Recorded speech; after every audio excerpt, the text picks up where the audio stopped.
우리 하나님 말씀 보겠습니다. 신약성경 로마서입니다. 우리 12장 우리 1절부터 8절까지 말씀 읽겠습니다.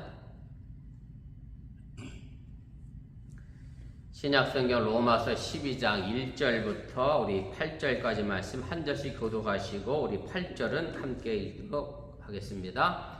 그러므로 형제들아 내가 하나님의 모든 자비하심으로 너희를 권하노니 너희 몸을 하나님이 기뻐하시는 거룩한 산 제물로 드리라. 이는 너희가 드릴 영적 예배니라. 너희는 이 세대를 본받지 말고 오직 마음을 새롭게 함으로 변화를 받아 하나님이 선하시고 기뻐하시고 온전하신 뜻이 무엇인지 분별하도록 하라. 내게 주신 은혜로 말미암아 너희 각 사람에게 말하노니 마땅히 생각할 그 이상의 생각을 품지 말고 오직 하나님께서 각 사람에게 나누어 주신 믿음의 분량대로 지혜롭게 생각하라. 우리가 한 몸에 많은 지체를 가졌으나 모든 지체가 같은 기능을 가진 것이 아니니 이와 같이 우리 많은 사람이 그리스도 안에서 한 몸이 되어 서로 지체가 되었느니라. 우리에게 주신 은혜들은 모든 은사가 각각 다르니 혹 예언이면 믿음의 분수대로 혹 섬기는 일이면 섬기는 일로 혹 가르치는 자면 가르치는 일로 혹 위로하는 자면 위로하는 일로 구제하는 자는 성실함으로 다스리는 자는 부지런함으로 긍휼을 베푸는 자는 즐거움으로 할 것이니라. 아멘. 오늘 로마서 35번째 시간입니다. 그리스도의 몸된 교회와 우리 지체 의식에 관한 말씀의 내용이고요. 우리 내용본에 보시면 이제 기독교 윤리를 사도 바울이 이야기하면서 우리가 지난주에 로마서 12장 1절 2절 말씀 속에서 우리 신앙인이 어떻게 살아가야 될 것이냐라고 하면서 기독교 윤리의 어떤 신학적인 큰 전제를 사도 바울이 이제 설명을 했습니다. 그리고 오늘 이어서 그 신학적 윤리의 토대 위에 우리 그리스도인들이 몸된 교회에서 그럼 어떻게 연합하여 함께 생활해야 될 것이냐에 관한 공동체 의식에 관련된 이야기를 오늘 사도 바울이 이제 해주고 있음을 우리가 보게 됩니다. 우리 본문계요 보도록 하겠습니다. 그래서 지난 시간에 제가 말씀드렸던 것처럼 바울은 이제 11장까지 신학적인 이야기, 이제 교리적인 이야기에 대한 토론을 이제 끝내고 나서 12장 1절 말씀에서부터 출발해서 15장까지 우리 기독교인들이 어떻게 이 땅에서 윤리적인 삶을 살 것인가, 믿음의 바탕으로 해서 어떤 삶을 살 것인가에 대한 이야기를 하게 되고요. 그 첫 번째 것이 바로 오늘 이제 교회 안에서 우리가 그리스도의 몸을 어떻게 구성하고 어떻게 서로 연합하여 한 지체를 만들어 갈 것인가에 대하여 이야기를 하게 됩니다. 2번입니다. 그래서 바울은 오늘 이 3절 말씀에서부터 8절까지 믿음에 관련된 이야기를 하면서 모든 기독교인에게 그리스도인들에게는 믿음이 있다라고 이야기를 하게 됩니다. 물론 제가 주석 시간에 다시 설명하겠습니다만 여기서 말하는 이 믿음은 우리가 조금 다른 차원의 생각을 해봐야 될 그런 믿음입니다. 제가 이미 고린도전서 할 때도 말씀을 드렸던 것처럼 우리 신앙인에게는 믿음이 두 가지가 있습니다. 하나는 우리가 구원에 이르는 믿음, 예수 그리스도를 믿고 하나님을 믿는, 그래서 구원에 이르는 믿음을 의미하는 것이 하나 또 있고, 그리고 오늘 본문에 나와 있는 것처럼 이제 그 믿음대로 여기 나와 있는 것처럼 은사가 주어지는 또 다른 믿음을 이야기를 하게 되죠. 또 히브리서 11장에도 믿음에 대한 정의를 내리면서 이렇게 내지요. 믿음은 바라는 것들의 실상이요 보지 못하는 것들의 증거다라고 이야기하면서 선진들이 이로써 증거를 얻었다라고 하는데, 여기서 말하는 이 믿음 또한 구원에 이르는 믿음이라기보다 그 믿음을 가지고 어떤 역사를 만들어내는지에 관한 이 믿음을 이야기하는 건데, 사도 바울이 오늘 여기서 말하는 이 믿음도 구원에 이르는 기초적인 믿음을 의미하는 것은 일단 아니라고 하는 것 기억해 두시면 좋겠습니다. 그래서 이 믿음은 이제 특정 개인이나 일부 소수 집단에게만 한정된 그런 특권이 이야기가 아니라 구원받은 사람들에게 모든 이들에게 나누어 주시는 하나님의 이제 공평한 선물. 그래서 오늘 보면 은혜라는 단어가 오늘도 계속해서 등장하게 되는데, 은혜라고 하는 카리스라고 하는 헬라어 단어는 하나님이 우리에게 거둬주시는 선물의 의미가 이제 들어 있고요. 그렇게 주어진 그 선물, 그 은혜, 그 믿음은 똑같은 수준, 동일한 똑같은 믿음을 가지고 있는 것이 아니라라고 하는 얘기입니다. 쉽게 말씀드리면 사람 따라 그 믿음의 정도와 분량이 전부 다 다르다라고 하는 얘기인데, 아무튼 바울이 여기서 제시하는 것은 이름에 이제 균등의 원칙입니다. 어느 한 사람에게 쏠려져 있고 누구에게는 없는 게 아니라 모든 사람에게 있다. 그 믿음의 은사는 다 있다라는 것을 이제 이야기를 하게 됩니다. 3번입니다. 그래서 이제 바울이 균등의 원칙이라고 하는 것은 뭐 누구는 더 많이 갖고 누구는 적게 갖고 있다라는 그런 개념의 의미가 아니라 모든 사람에게 하나님은 그 믿음의 선물을, 은혜의 선물을 주셨다라고 하는 얘기고, 그래서 물론 이제 상대적 크기는 있겠죠. 그러나 상대적 크기에 따라서 사도 바울은 그것을 가지고 그 사람이 더 뭐 높은 위치에 있다, 아니면 이 사람은 더 낮은 위치에 있다, 우열을 가리는 믿음으로 사용되는 것을 의미하는 것은 결코 아니다라는 것 꼭 기억하시면 좋겠습니다. 그래서 우리가 교회 안에서 은사를 가지고 서열을 나누고 뭐 이런 계급의 조직의 생활을 만들어가는 것 자체가 하나님의 공동체에는 바람직하지 못하다는 것 다시 한번 기억하시면 좋겠습니다. 그래서 하나님께서 모든 그리스도인들을 향하여 공평하게 믿음의 몫을 부여를 하게 되고요. 그것은 각자 표준에 어울린다라고 하는 얘기입니다. 그래서 우리들 모두에게 맞게 하나님께서 그 믿음의 은사를 주셨다라고 하는 얘기고, 그래서 그 믿음의 분깃, 내게 주어진 그 믿음의 분깃을 벗어나서 생각하는 것 자체가 무질서한 충동을 만들어내는 결과를 이루어내기 때문에 오늘 사도 바울이 본문에 많이 등장하는 것은 뭐 믿음의 분량대로, 뭐 예언을 하려고 하면 믿음의 분수대로 하라라고 하는 의미로 이야기를 하게 됩니다. 그래서 로마서 12장 오늘 3절에 있는 말씀의 내용입니다만은 제가 각주 하단에 1번으로 달아드렸던 것처럼 믿음의 몫을 우리에게 주셨는데 이렇게 표현되어 있어요. 오직 하나님께서 각 사람에게 나눠주신 믿음의 분량대로 지혜롭게 생각하라. 그래서 우리 모두에게는 그 믿음의 분량대로 하나님의 은사가 주어졌음을 사도 바울이 이야기를 하게 되고요. 1페이지 제일 아랫단입니다. 그래서 본문의 표현대로 그 다음 절에 보면 이렇게 되어 있습니다.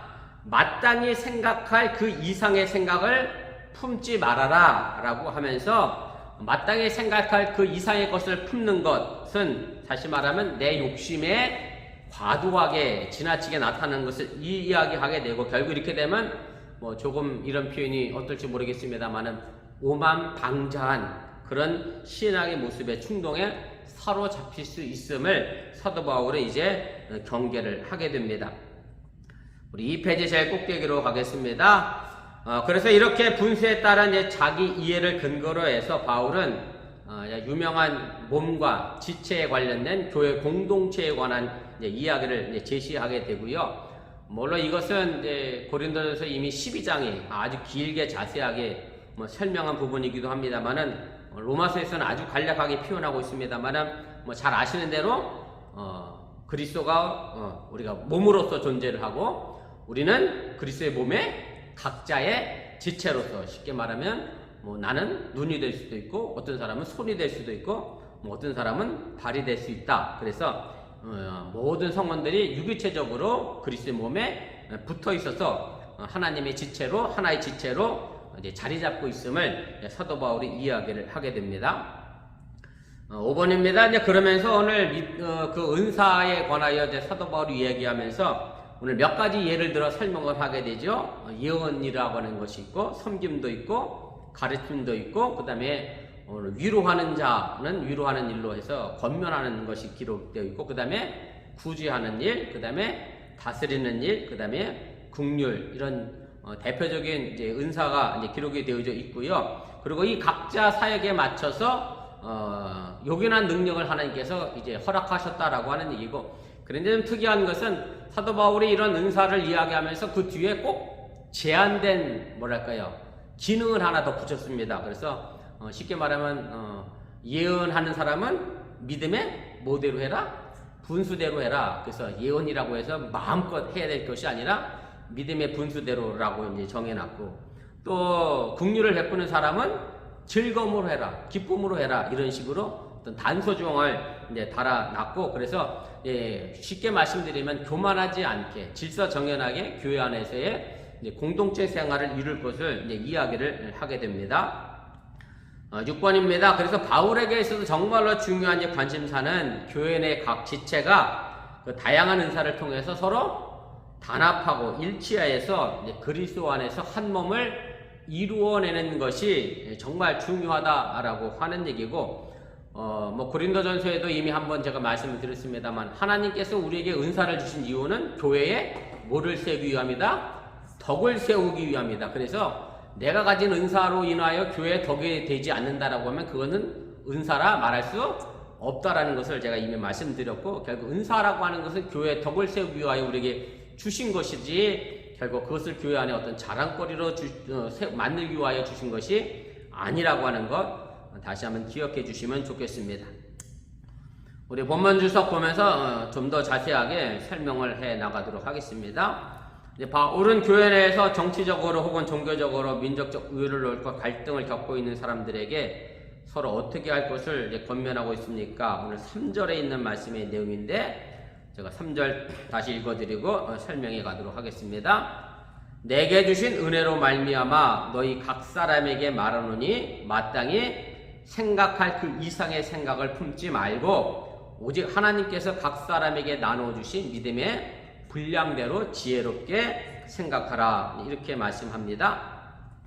그래서 오늘 사도 바울은 이 이야기를 하면서 자신의 사도적 권위를 가지고 이야기합니다. 그냥 내가 그렇게 했으면 좋겠다 단순하게 말하는 게 아니라 하나님께서 부여하신 사도의 직임을 가지고 권면하게 되는데, 그 사도의 직임을 가지고 권면하는 내용을 가지고 오늘 이렇게 시작하죠. 내게 주신 은혜로 말미암아. 그래서 내가 혼자 하는 게 아니라 하나님이 내게 주신 은혜로 너희들에게 이렇게 권면하니까 내 말을 잘 들었으면 좋겠다. 그런 발언을 이제 설득력 있게 하기 위하여 사도 바울이 첫 문장을 이렇게 이제 시작을 하게 됩니다. 그래서 사도 바울이 권면하고 있는 가장 중요한 핵심은 이겁니다. 그것은 바로 생각해야 할 것 이상을 스스로 넘어가지 말라. 오늘 본문 표현 그대로 얘기하면 이런 의미입니다. 생각할 이상의 생각을 품지 말라, 이런 의미인데, 그래서 사도 바울이 이 이야기를 하면서 자기 스스로 높게 생각하지 말라라고 하는 것을 의미하게 됩니다. 뭐 쉽게 말씀드리면 내 생각의 분량이 50이면 50에 맞게 생각해야지, 내가 50임에도 불구하고 뭐 70을 해야지, 이렇게 생각하는 것 자체가 교만이고 문제를 만들어내는 것임을 이제 이야기를 하게 됩니다.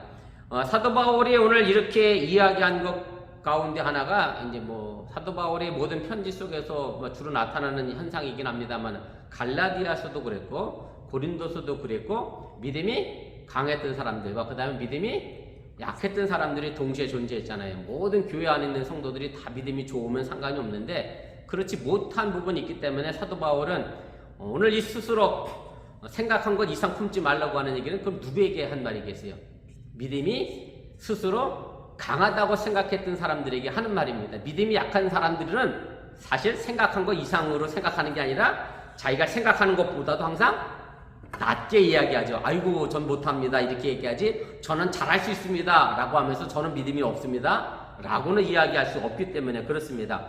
그래서 가로 2번의 마지막 줄입니다. 그래서 이는 로마 교인들 가운데 이른바 강한 자들이 약한 자들을 향하여 교만한 마음을 가지고 행사하는 것에 대한 경고를 담고 있는 그런 얘기고요. 물론 오늘 너희 각 사람에게 말한다라고 하면서 마치 한 사람 한 사람에게 이야기하는 것처럼 들리지만, 실상은 사도 바울은 로마 교회 안에 믿음이 강했다라고 스스로 생각한 사람들에게 주는 그런 교훈으로 우리가 염두에 두고 있을 가능성이 더 높다라고 하는 것을 여러분들 이해하시면 틀리지 않겠습니다. 3번입니다. 생각할 그 이상의 생각을 품는 것은 결국은 사도 바울이 이제까지 얘기했던 참된 지혜와 거리가 먼 일종의 자화자찬 같은 것이고요. 제가 거기 각주 4번 달아드렸는데 한번 보세요. 로마서 11장 25절에 있는 말씀의 내용인데, 형제들아 너희가 스스로 지혜 있다 하면서 라고 하면서 이제 사도 바울이 하나님의 비밀에 관하여 하나님의 계시에 관하여 이야기하면서 믿음으로 구원받은 이방인들 교인들을 향하여 야 너희들이 스스로 지혜 있다고 하면서 이것도 모르면 되겠느냐 라는 식의 발언을 했던 적이 있습니다. 그래서 너희들 스스로 나는 지혜 있다 라고 생각하지 말라, 자화자찬하지 말라라고 하는 경고로 담아주고 있는 그런 말씀의 내용이고요. 결국 이것은 이 세대의 가치로, 쉽게 말하면 자화자찬하는 것은 이 세상 사람들을 어떻게 하는 거죠? 따라가는 것이죠. 오늘 사도 바울이 우리 기독교인들이 가져야 될 신학적 윤리적 토대에 관하여 로마서 12장 1절 2절 말씀에서 특별히 2절에서 뭐라고 그랬죠? 이 세대를 뭐하지 말아라? 본받지 말아라. 이 세대의 가치를 따라 살지 말아라 라고 얘기했는데, 자화자찬하고 교만하는 것은 이 세대의 가치를 의미하는 거고, 그래서 지난 시간에 얘기했습니다만, 그럼 이 세대를 본받지 말고 어떻게 하죠? 너희 마음을 새롭게 변화를 받아 하나님의 온전하시고 기뻐하신 뜻이 무엇인지 분별하라 그랬죠. 그래서 마음을 새롭게 변화한다라고 하는 얘기인 것은 내 감정의 변화가 아니라 내 지성, 내 이성을 가지고 자꾸 갱신하고 변혁시켜 나가서 하나님의 기뻐하신 뜻이 무엇인가를 알아가라 라고 하는 의미로 이미 말씀드렸던 것처럼, 그래서 내가 가지고 있는 이 지성의 갱신을 통해서 하나님이 뭘 원하시는지, 하나님이 뭘 바라고 계신지 바른 분별력을 갖추어야 한다라고 경계하고 있음을 사도 바울이 이야기하고 있다라고 하는 얘기입니다. 4번입니다. 그래서 생각할 그 이상의 생각을 품는 것, 갖는 것은 결국 뭐와 반대되는 거냐면, 오늘 3절 제일 마지막에 뭐라고 표현하고 있냐면, 사도 바울이 지혜롭게 생각하라 라는 말과 반대되는 겁니다. 그래서 지혜롭게 생각하는 사람들은 결국 뭘 하겠어요?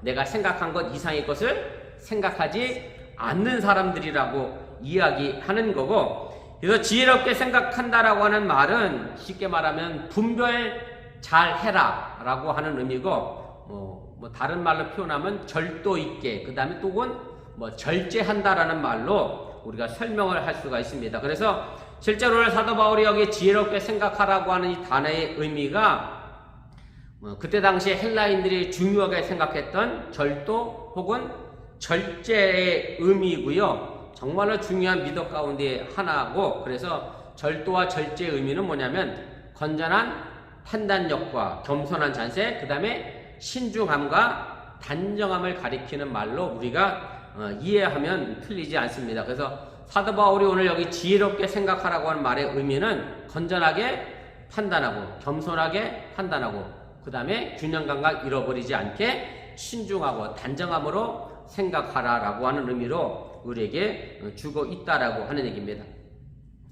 5번입니다. 그럼 바울이 여기서 말하는 그 지혜로운 사람은, 그 지혜는, 그 절제는 그럼 어디서 나왔느냐? 사도 바울이 스스로 자생한 것이라고 하는 것을 이야기하는 게 아니라 3페이지 제일 꼭대기로 올라가면 이것은 결국 누가 주신 거예요? 하나님이 주신 은혜의 선물임을 이야기를 하게 되고요. 그래서 하나님이 각자에게 주신 그 믿음의 분량은 우리 기독교인으로서 마땅히 해야 될 생각의 절제를 가능하게 하는 하나님의 척도가 된다라고 하는 사실을 여러분들이 깨달으시길 바랍니다. 그래서 여기서 표현하고 있는 믿음의 분량은 내 자신을 평가하고 측정하는 믿음의 혹은 기준, 표준이라는 말로 우리가 해석할 수도 있습니다.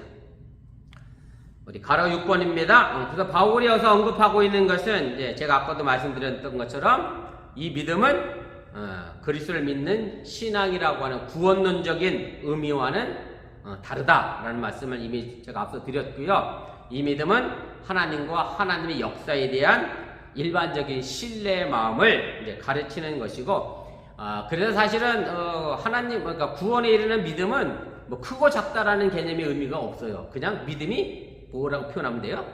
있다 없다로 하면 되는 거예요. 내가 구원 받았어? 그럼 내가 믿음이, 하나님을 한 믿음이 있다가 되는 거고, 근데 여기서 나와있는 이 믿음은 크고 작다라는 말로도 얼마든지 설명할 수 있다라고 하는 얘기고, 그래서 히브리서 11장에 보면, 그래서 믿음을 가지고 뭐 아브라함은 무슨 일을 했고 뭐 누구는 무슨 일을 했고 누구는 무슨 일을 했다라고 하는 것에 정도의 차이가 나와 있는 것이 그런 의미로 그 믿음이 주어진 것이라고 하는 것을 여러분들이 이해하시면 되겠습니다.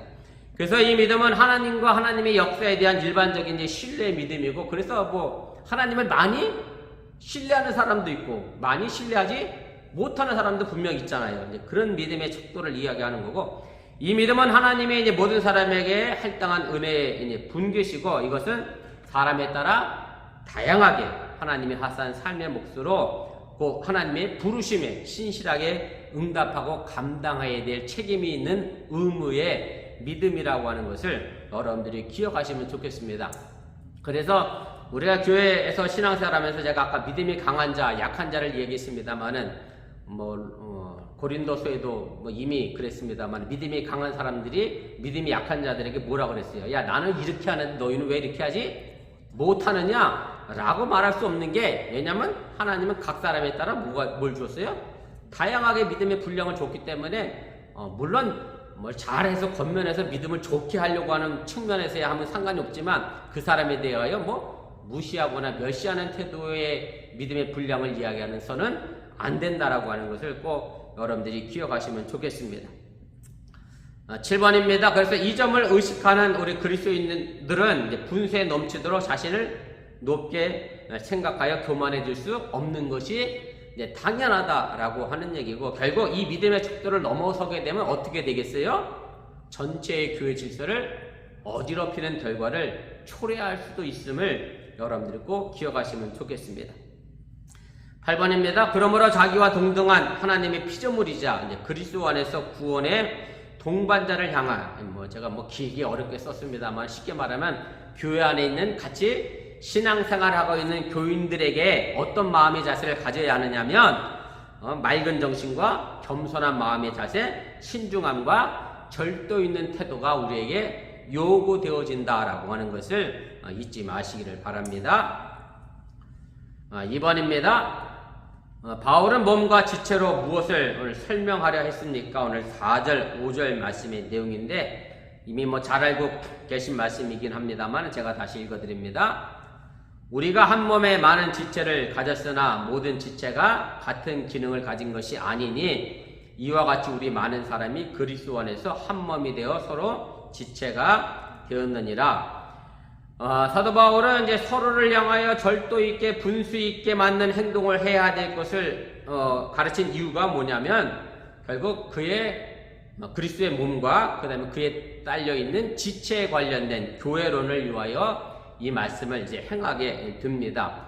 그래서 앞서 개인의 경건의 훈련을 위하여 많은 지체들이 하나님의 의의 병기로 이제 쓰임 받을 것을 이제 이야기를 했던 것처럼 바울은 이제 공동체 차원에서도 모든 지체가 한 몸 속에서 통합되어져서 이제 공동의 선을 이루어 나갈 것을 이제 이야기를 하게 됩니다. 제가 앞서 말씀드렸던 것처럼 각주 5번 제가 하단에 달아드렸는데 로마서 6장 19절이죠. 이제는 너희 지체를 의에게 종으로 내주어 거룩함에 이르라 라고 하면서 우리가 의의 병기로 온전히 쓰임받기를 사도 바울이 이미 이야기를 했고, 그래서 우리가 그리스도의 몸된 교회 안에서 서로 통합해서 공동의 선을 이루어 가야 한다라고 하는 얘기입니다. 3번입니다. 이 주제는 제가 이미 고린도전서 12장 할 때 말씀을 잘 드렸고, 물론 오래된 얘기라 기억이 잘 안 나실 수도 있겠습니다만은 간략하게 로마서에서는 이제 표현을 하고 있고요. 말하자면 간단하죠. 그리스도의 몸으로서 공동체를 이루는 교회는 하나의 몸이고, 그리고 그 구성원들은 교인들은 그 몸의 이제 지체와 같다라고 하는 얘기고, 그래서 결국 이로써 부활한 그리스도에게 우리 교회 구성원들이 함께 연합해서 다양한 일들을 감당해야 할 것을 이야기하고 있음을 여러분들이 기억하시면 좋겠습니다. 그래서 고린도서에서는 이제 사도 바울이 이렇게 얘기했죠. 눈이 손더러 너는 쓸데없다. 발이 손더러 너는 필요 없다. 이렇게 서로 이야기할 수 없다. 눈은 눈대로, 발은 발대로 다 필요한 지체라고 하는 것을 말씀을 했습니다. 4번입니다. 여기 오늘 사도 바울이 이제 우리 많은 사람 이렇게 표현하고 있는데 그 많은 사람과 우리는 사도 바울을 포함한 모든 사람들을 가르치는 동격의 구조를 이루고 있고요. 결국 우리 모두가 다 그리스도 안에서 한 몸을 이루는 동시에 개인적으로 서로를 위한 서로의 지체라는 것으로 교회 성원으로서 정말로 개인도 중요하고 공동체도 중요하다라고 하는 것을 사도 바울이 이야기를 하게 됩니다. 사실은 우리가 이 몸과 지체라고 하는 개념을 생각하면서 마치 우리 교회가 공산주의 같은 개념에, 쉽게 말하면 공동체를 위하여 지체가 존재하는 것처럼 우리가 오해할 수도 있습니다만 사도 바울이 말하는 것은 지체도 중요하고 공동체도 중요하고, 그래서 우리 공동체를 위해서 이 지체는 잘라 없어져야 된다라고 해서 잘라버릴 수 없음 또한 우리가 기억할 필요가 있다라고 하는 얘기고요. 그래서 통일성과 다양성을 우리가 함께 만들어가야 한다는 것을 여러분들이 잊지 않았으면 좋겠습니다. 5번입니다. 다시 말씀드리면 그리스도인은 그리스도 안에서 몸된 교회의 지체인 동시에 서로를 위한 서로의 지체가 되는 셈이고요. 그럴 것이 한 지체가 다른 지체를 위해 유익을 끼치지 못할 경우 이로써 전체 몸에 결코 유익한 결과를 가져오지 못하기 때문에 그렇습니다. 사실은 이 부분은 몸과 지체에 관한 이야기로도 우리가 설명할 수 있겠습니다만은 지금 우리가 살고 있는 이 어번이라고 하는 지역 자체가 현대기아 자동차에 연결되어져서 서로 합력하여 선을 이루는 일종의 1차, 2차, 3차 밴드의 여러 가지 부품 기업들이 있습니다만은 사실 그 많은 부품 기업들 가운데 어느 하나 부품이 안 만들어지지 않으면 뭐가 안 되죠? 차가 만들어지지가 않습니다. 똑같은 원리입니다. 아주 작은 나사못 하나라도 없으면 차가 온전하게 생산될 수 없는 것과 마찬가지로 우리 교회 안의 모든 지체들은 다 같이 소중하다라고 하는 얘기고 제가 언젠가 무수개소리를 한번 말씀드렸습니다만은 몸의 지체가 쉽게 말하면 배변하는 항문을 더럽고 너 쓸모없는 존재다라고 얘기했더니 항문이 그래 한번 너희들 내가 일 안 하면 어떻게 되나 보자 해서 골탕을 먹이느라고 똥을 안 싸고 꽉 묶어뒀어요. 그럼 어떻게 되겠어 몸이? 전부 망가지는 거죠. 속도 불편하고 얼굴에 이상한 것도 나고 몸 전체가 제 기능을 할 수가 없습니다. 그래서 어느 지체 하나 필요하지 없는 것이 없다라고 하는 얘기고 결국 몸의 모든 유익을 가져다 줘야 될 서로가 서로에게 중요한 지체라고 하는 것 우리가 잊지 말아야 합니다. 그래서 6번입니다. 제가 그대로 읽겠습니다. 따라서 각 지체는 스스로 우쭐하기보다 겸손한 몸가짐과 마음가짐으로 다른 지체를 존중하며 공익을 앞세우는 것이 결국 자신의 유익을 위해서도 바람직하다라고 하는 얘기입니다. 나만을 위한 것이 아니라 다른 사람을 위한 거고 나를 위한 것이 곧 또 다른 사람을 위한 서로의 유익을 위하여 좋은 일이라고 하는 그런 말씀의 내용입니다. 우리 4페이지 제일 위로 올라가겠습니다. 바울이 말하는 은사는 그럼 과연 무엇입니까? 오늘 6절부터 8절까지 나와 있는 말씀의 내용인데 제가 6절부터 8절 마지막 부분입니다. 읽겠습니다. 우리에게 주신 은혜대로 받은 은사가 각각 다르니 혹 예언이면 믿음의 분수대로 혹 섬기는 일이면 섬기는 일로 혹 가르치는 자면 가르치는 일로 혹 위로하는 자면 위로하는 일로 구제하는 자는 성실함으로 다스리는 자는 부지런함으로 긍휼을 베푸는 자는 즐거움으로 할 것이니라 이렇게 이야기를 합니다. 그래서 바울은 이제 은혜와 은사라는 단어를 연이어 사용하면서 이제 설명을 하게 되는데 은혜는 헬라어로 카리스라는 단어를 사용하고요. 은사는 헬라어로 카리스마라는 단어를 사용합니다. 그래서 카리스라는 단어가 은사 앞에도 붙어 있기 때문에 당연히 하나님이 주신 선물로 주어진 것이 은사, 카리스마라는 것으로 일단 여러분들이 이해해 두시고 제가 말씀을 더 설명해 나가도록 하겠습니다. 그래서 교회의 지체를 이루는 이 각자가 독립적인 지체라는 점에서 그 지체의 일단 실천적 기능이 다 다를 수밖에 없다라는 것을 이미 몸과 지체에 관하여 제가 이미 말씀을 드렸고 결국 이 기능과 역할의 다양성은 결국 뭐와 연결되느냐면 은사의 다양성으로 연결을 되어지게 되고 그리고 그 은사를 주신 분은 결국 하나님 한 분이시기 때문에 하나님의 은혜로 주어진 것이기 때문에 다양하다 할지라도 하나님의 은혜로 서로 통일되어져야 한다라는 사실을 우리가 잃어버려서는 안 된다라고 하는 얘기입니다.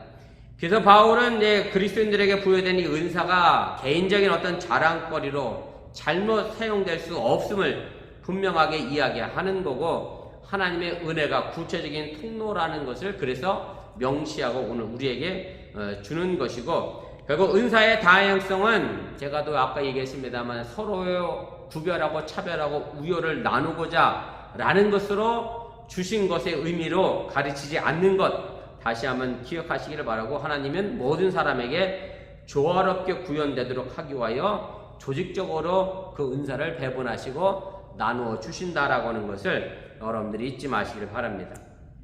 자, 그럼 사도 바울이 말하고 있는 은사는 도대체 뭐냐? 은사 얘기하면 이제 사도 바울의 신약에 있어서 아주 중요한 요소고요. 우리가 그리스도와 함께 죽고 사는 세례를 통해서 우리 그리스도인들이 인격적으로 부르심을 받고 성령을 받게 되면 이로써 모든 사람들은 영에 속한 사람이고 그로 인하여 하나님의 선물, 은사를 우리가 이제 받게 됩니다. 사도 바울은 은사와 같은 개념으로 영적인 것, 로마서에도 표현했습니다만 또 고린도전서 12장에도 표현했습니다만 너희가 신령한 것에 대하여 알기를 원한다. 그리 표현했죠. 그래서 은사와 같은 의미로 이제 신령한 것도 사도 바울이 사용합니다. 아니, 신령한 것이라고 하는 히브리어 단어는 퓨뉴마티카라는 단어를 사용했는데 퓨뉴마는 바람, 성령 그런 의미죠. 그래서 이제 영적인 것 그런 의미로 이야기를 했는데 이제 문제가 뭐냐면 은사와 이 영적인 것, 신령한 것을 우리가 조금은 구별해서 생각해 볼 필요가 있습니다. 그래서 사도 바울은 은사라고 하는 말을 사용할 때와 영적인 것, 신령한 것을 사용할 때는 그 환경의 차이가 조금 있습니다. 사도 바울은 언제 영적인 것, 신령한 것에 대하여 이야기를 했느냐면 성령 열광주의자와 논쟁할 때 이 단어를 사용하게 됩니다. 쉽게 말하면 제가 이해하기 쉽게 성령 열광주의라고 했습니다만 또 다른 말로 표현하면 영 열광주의자들.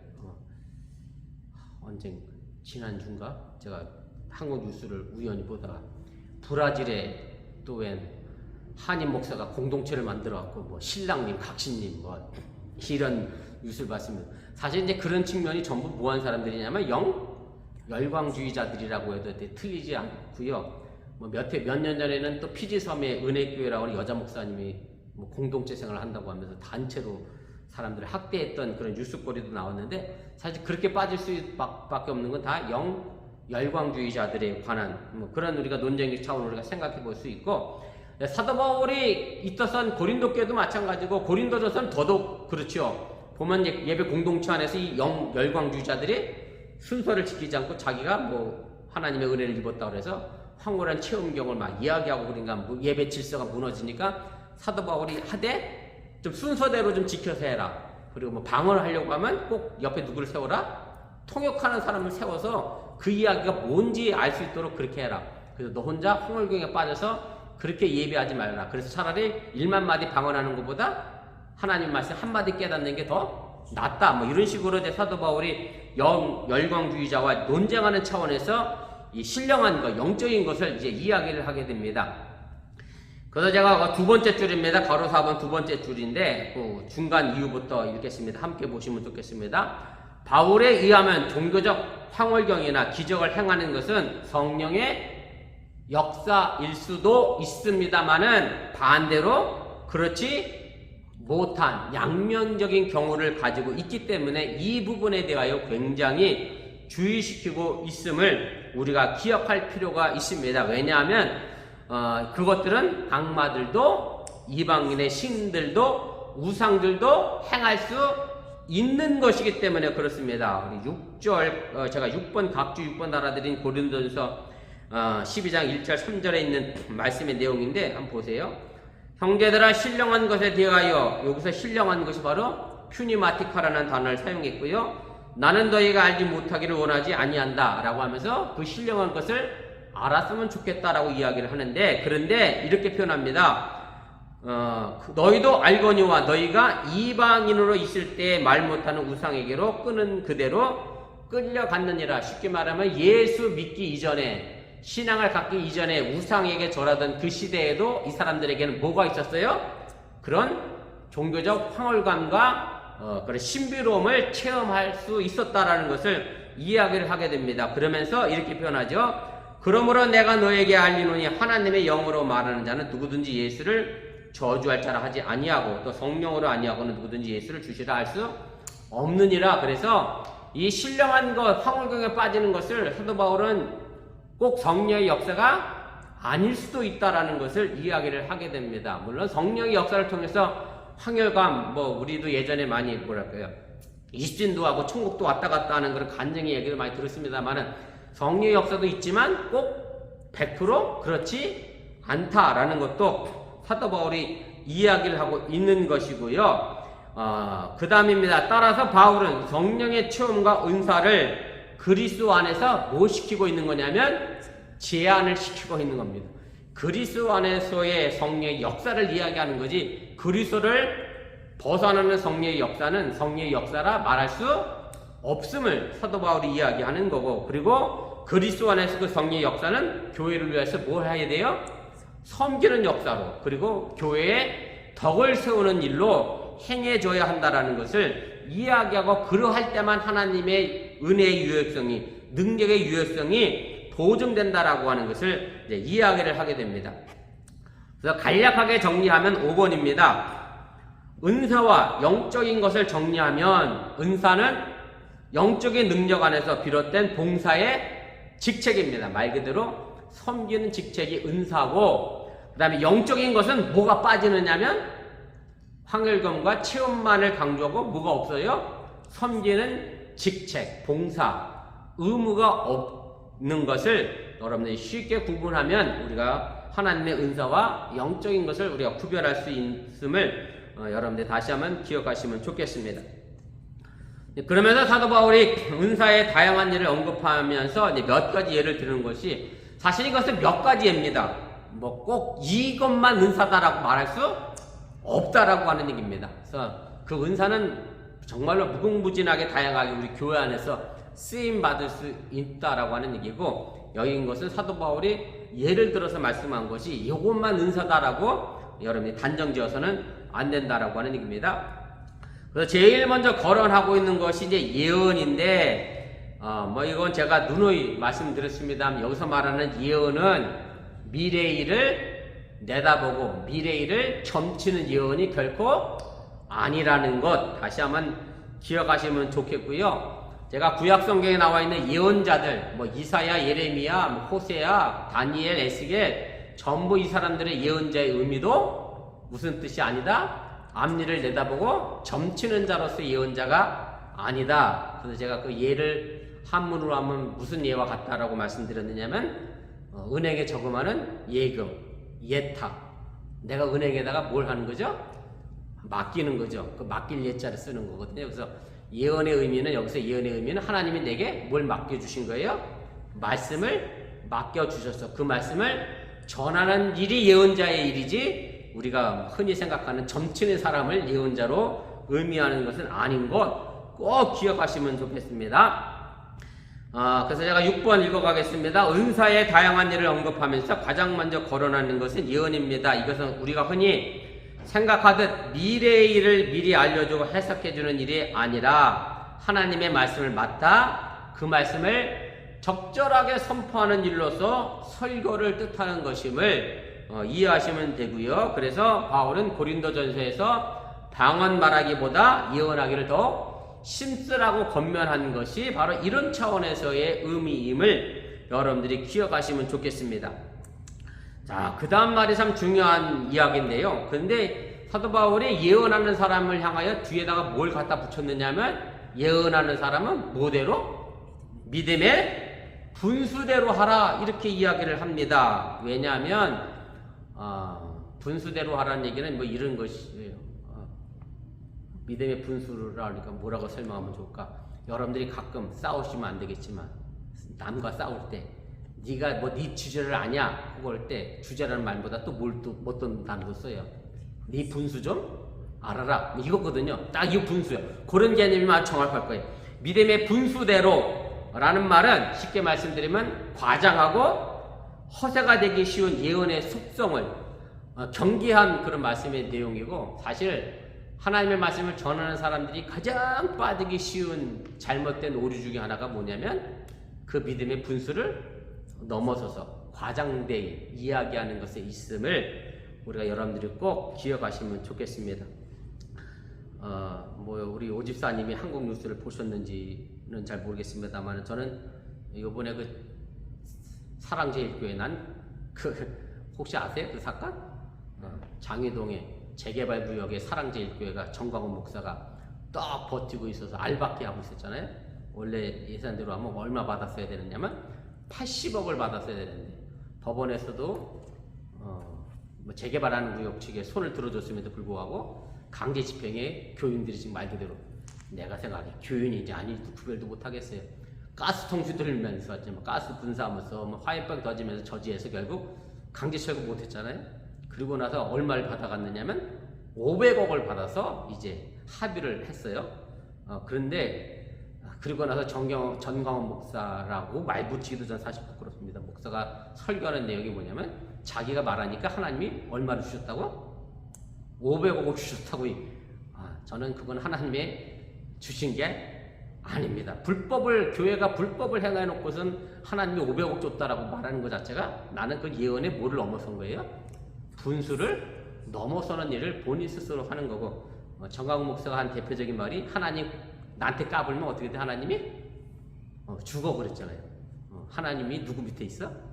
전광훈 목사 밑에 있는, 사실은 대형교회 목사님들이 사실 이런 실수도 많이 하고 이런 뭐 쉽게 넘어가는 대형교회 목사뿐만 아니라 사실은 모든 목회자가 제일 경계해야 될 부분이 예언, 이 믿음의 분수를 넘어서서 허황되이 과장하는 것에 허세에 있음을 우리가 정말로 잊지 말아야 합니다. 그래서 이 말의 의미는 정확히 이야기하자면 이런 겁니다. 제일 아랫단입니다. 가로 7번의 제일 아랫단 보겠습니다. 이 말을 예언자가 이해하고 설명하여 전파하는 복음의 진실성은 누구에 의하여 검증되어야 하느냐면 다른 사람들에게 의하여 시험을 받아야 하고 검증되어져야 하고, 그가 전하는 메시지의 적합성도 이것이 과연 맞느냐라고 인정받아야 한다는 것에 있음을 우리가 잊지 말아야 합니다. 왜냐하면 5페이지 제일 꼭대기로 올라가겠습니다. 열광주의자들, 성령 열광주의자들이 자신들이 열광적으로 특권적인 설교를 해대면서 교회 공동체를 어떻게 했기 때문에 분열하고 나눠놨기 때문에 질서를 파괴했기 때문에 사도 바울이 이렇게 경계하고 가르치고 있는 것이고요. 그래서 믿음의 분수대라고 하는 표현은 이게 자신의 주관적인 믿음의 분수를 의미하는 게 아니라 교회가 인정하는 믿음의 진리의 한계 내에서 하나님의 말씀을 해석하고 선포하고 전해야 한다는 것을 의미를 하게 됩니다. 그럼 믿음의 진리의 한계는 도대체 뭐냐? 제가 각주 7번에 이렇게 달아드렸습니다. 우리 존 웨슬리 목사님이 우리 감리교를 시작하시면서 우리 감리교의 4대 전통을 이야기를 하게 됐는데 4대 근본 원리죠. 우리 감리교인들은, 감리교 목사님들 사실은 이것에 근거하여 설교를 합니다. 감리교회는 성경과 이성과 전통과 그리고 경험의 한계 내에서 하나님의 말씀을 전하는 것이지, 사실 이것을 넘어서면 그것은 예언의 믿음의 분수를 넘어서는 거고 허세와 가장으로 점철될 수밖에 없다라는 것 우리가 꼭 기억할 필요가 있고, 그래서 사실은 목회자를 위하여, 교회 목사를 위하여 우리가 꼭 기도해야 될 것은 뭐냐면, 저 자신도 늘 그렇습니다만은 일종의 저도 직업병일 수도 있는데, 내가 전하는 말이 홍역 잘못 전하는 말이 되지 않도록 제가 늘 삼가 조심하며 저도 말씀을 전합니다만은, 우리가 이런 부분에 있어서 정말로 지혜롭게 판단해야죠. 절도 있고 절제해야 되고, 이런 부분을 우리가 넘어서지 않도록 늘 조심해야 한다고 하는 사실을 여러분들이 잊지 마시기를 바랍니다. 8번입니다. 그 다음에 두 번째로 나오는 것이 이제 섬기는 일을 하는 사람은 섬기는 일로라고 이야기를 하게 되는데, 디아코니아라는 단어를 사용을 했고요. 디아코니아는 사실은 넓게 생각하면 전도와 설교, 훈계와 격려 모두 포함하는 우리 기독교인들이 행하는 사역을 총체적으로 일컫는 말이고, 사도 바울은 이 말을 다른 것에서 제가 로마서 11장 13절만 기록했습니다만 자신의 복음 전하는 사역을 가지고 뭐로 또 표현했느냐면 디아코니아라는 단어를 썼습니다. 그래서 고린도서에도 그렇고 그때는 다 한국 개역 성경에는 뭐라고 번역했느냐면 직분이라고 번역을 해놨어요. 그래서 직분자도 섬기는 겁니다. 직분자, 맡겨진 사람 다 섬기는 일이고, 그래서 우리 교회 안에 직분자들, 교회 임원들도 전부 뭐 하는 사람들이어야 돼요? 섬기는 사람들이어야 하는 것을 여러분들이 기억하시면 좋겠고요. 8번 두 번째 줄 중간부터 읽겠습니다. 바울은 교회를 위한 자신의 목회 사역을 이 단어로 이제 표현을 했고, 그러나 본문에서는 넓은 의미로 표현한 것이 아니라 교회 내에서, 교회 현장에서 재정적인 문제나 공동 식사에 관련된 봉사와 같은 구체적인 섬김의 행위를 염두에 두고 사도 바울이 이 이야기를 하고 있다라고 하는 얘기입니다. 우리가 뭐 추석을 기점으로 해서 이번 주부터 또 교회가 코로나 때문에 멈춰졌던 애찬을 다시 시작하는데, 사실 뭐 이분들이 재정적으로도 헌신하시고 본인들 스스로가 또 나와서 봉사하는 이 모든 것들이 뭐예요? 전부 직분이고 섬기는 은사라는 것도 우리 기억하시면 좋겠고요. 사실은 이렇게 직분자들, 섬기는 은사가 없으면 서로에게 공동의 유익을 나눠줄 수 없음 또한 우리가 잊지 말아야 합니다. 9번입니다. 그 다음에 나오는 은사는 이제 가르치는 자가 나오죠. 물론 이제 구약 성경과 예수님의 말씀을 가르침을 해석하거나 교회의 교리적 전통을 교육하는 역할을 담당하는 것으로 우리가 이해하면 틀리지 않고요.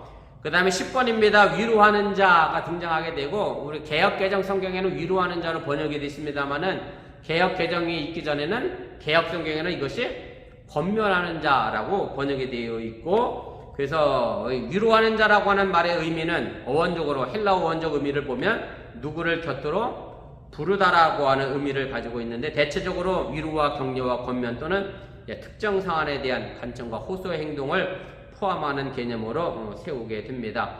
그리고 사실은 이 위로하는 것은 모든 교인들이 가져야 될 은사고 직책임을 사도 바울이 이야기를 했습니다.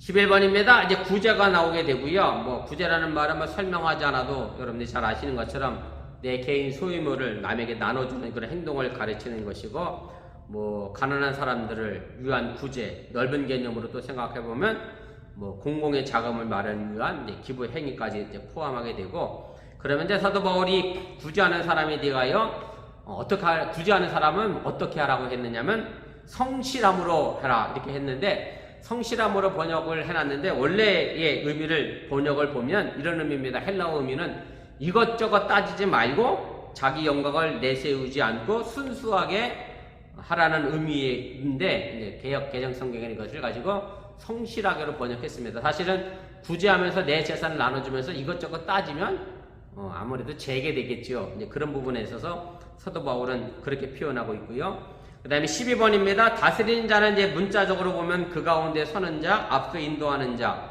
이제 지도자를 의미하는 거고, 그리고 이 지도자에 대한 덕목으로 사도 바울은 뭐라고 표현했느냐면 부지런하게 하라 그랬어요. 사실은 지도자는 부지런해야죠. 이것저것 살펴야죠. 부지런하지 못하면 지도자가 될 수 없다라고 하는 얘기고, 그래서 지도자는 다스리는 자는 부지런함으로 의 덕목으로 사도 바울이 이야기를 하고, 마지막 13번입니다. 긍휼을 베푸는 자는 어찌 보면 가장 포괄적인 그 은사의 개념이고, 뭐 긍휼이라고 하는 말은 대체적으로는 전부 하나님의 속성으로 사용됩니다. 그래서 성경에는 긍휼보다는 또 하나님의 자비라는 단어로도 번역이 되고요. 근데 사람에게 쓰인 것은 사도 바울 서신에서 이곳이 유일합니다. 그래서 이것은 원래 하나님의 속성이고, 물론 좁은 의미로 보면 뭐 구제하는 것과 같은 내용이긴 합니다만은 넓은 의미로 우리가 사도 바울은 사용하고 있음을 기억하시고, 우리가 모든 이들을 향하여 자비로운 마음을 가지는 것이 또한 하나님의 은사고,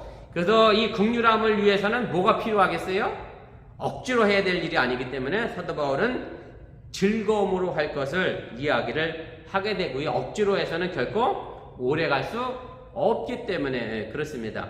그래서 오늘 사도 바울이 오늘 표현하고 있는 교회의 몸과 지체를 통해서 우리에게 주신 은사에 관한 말씀을 오늘 나누어 주셨는데, 우리 사랑하는 어번교회 성도들 여러분들 모두에게 은사가 다 있습니다.